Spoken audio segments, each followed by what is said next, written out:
Jesus morreu mesmo numa cruz? A cruz, diz certa enciclopédia, é o mais conhecido símbolo do cristianismo. Muitas pinturas religiosas e obras de arte mostram Jesus pregado numa cruz. Por que esse símbolo é tão difundido na cristandade? Jesus morreu mesmo numa cruz? Muitos diriam que sim, e usariam a Bíblia para provar isso.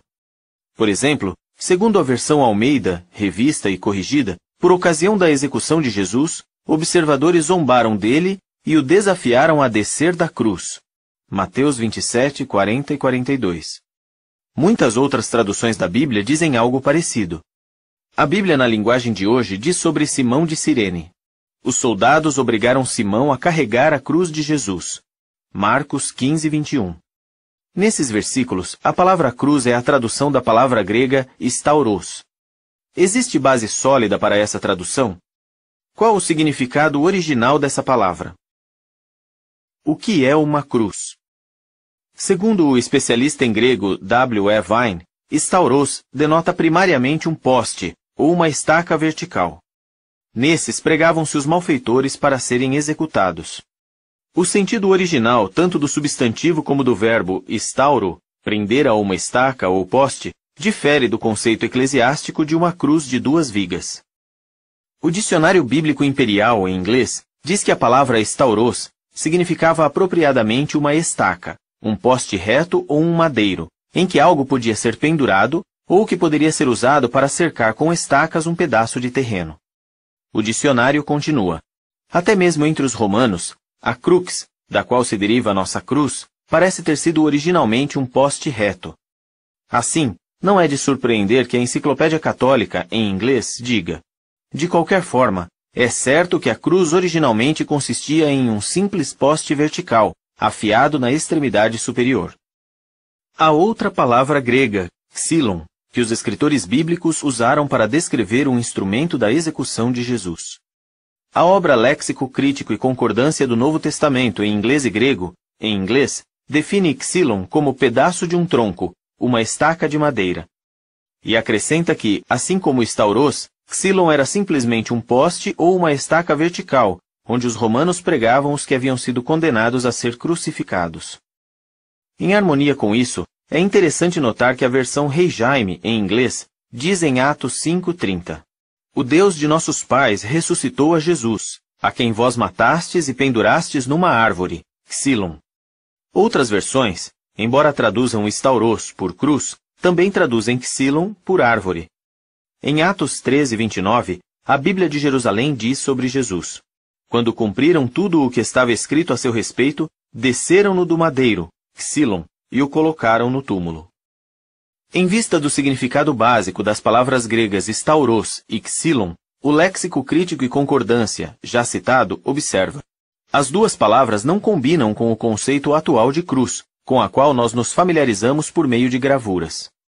Em outras palavras, o que os escritores dos evangelhos descreveram usando a palavra stauros não era nada parecido com o que as pessoas chamam hoje de cruz. Portanto, é apropriado que a tradução do Novo Mundo das Escrituras Sagradas use a expressão estaca de tortura em Mateus 27, 40 a 42 e em outros lugares onde aparece a palavra stauros. De modo similar, a Complete Jewish Bible usa a expressão estaca de execução. A origem da cruz. Se a Bíblia realmente não diz que Jesus foi executado numa cruz, então por que todas as igrejas, católicas, protestantes e ortodoxas, que afirmam ensinar e seguir a Bíblia, adornam seus edifícios com a cruz e a usam como símbolo de sua fé? Como a cruz se tornou um símbolo tão popular? A resposta é que a cruz não é venerada apenas por membros de religiões que afirmam seguir a Bíblia, mas ela também já era venerada por pessoas cuja adoração é de muito antes do surgimento das religiões cristãs. Várias obras de referência sobre religião reconhecem que cruzes de vários modelos e formatos já eram usadas muito antes de Cristo. Por exemplo, antigos hieróglifos e pinturas de deuses e deusas egípcios muitas vezes mostram uma cruz em forma de T com um círculo na parte de cima. É chamada de cruz ansada, ou em forma de alça, e acredita-se que seja um símbolo da vida. Com o tempo, esse formato de cruz foi adotado e usado extensivamente pela Igreja Cóptica e outras. De acordo com a Enciclopédia Católica, O formato primitivo da cruz parece ter sido o da chamada cruz gamada, crux gamata, mais conhecida pelos orientalistas e estudantes da arqueologia pré-histórica por suástica, seu nome sânscrito. Esse sinal era amplamente usado entre os hindus na Índia e os budistas em toda a Ásia, e ainda é visto em decorações e ornamentos nessas regiões. Não se sabe exatamente quando a cruz foi adotada como símbolo cristão. O Dicionário Expositivo de Palavras do Novo Testamento de Vine, em inglês, diz: por volta de meados do 3º século Anno Domini, as igrejas ou se haviam apartado de certas doutrinas da fé cristã, ou as tinham distorcido. A fim de aumentar o prestígio do sistema eclesiástico apóstata, aceitavam-se pagãos nas igrejas, mesmo que não tivessem se convertido à fé, e em geral permitia-se que mantivessem seus sinais e símbolos pagãos, incluindo a cruz. Já alguns escritores apontam para a alegação de Constantino, adorador do deus Sol, de que em 312 era comum, quando estava numa de suas campanhas militares, teve uma visão de uma cruz sobreposta ao Sol com um lema em latim, in hoc signo vinces, com este sinal vencerás. Algum tempo depois, um sinal cristão foi colocado nas bandeiras, escudos e armaduras de seu exército.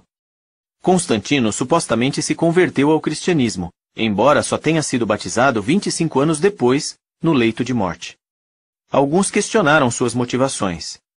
Ele agiu mais como se estivesse convertendo o cristianismo naquilo que achava mais provável que seus súditos aceitassem como religião católica, universal, do que como se tivesse se convertido aos ensinos de Jesus, o Nazareno, diz o livro A Cruz Não Cristã, em inglês.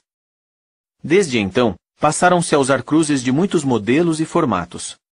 Por exemplo, o Dicionário Bíblico Ilustrado, em inglês, diz que aquilo que se chama Cruz de Santo Antônio tinha o formato de T maiúsculo, que, segundo alguns, se derivava da letra Tau, símbolo do deus babilônio Tamuz.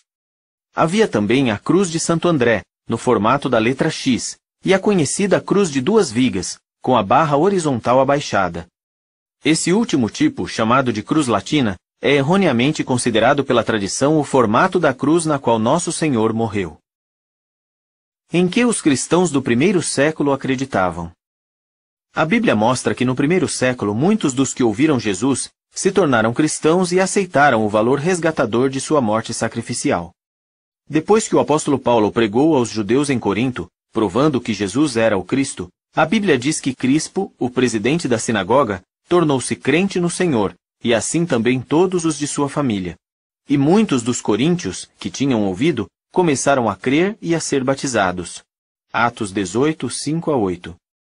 Em vez de introduzir alguns símbolos ou imagens na adoração deles, Paulo instruiu seus irmãos cristãos a fugir da idolatria e de qualquer outra prática que tivesse origem na adoração pagã. 1 Coríntios 10, 14.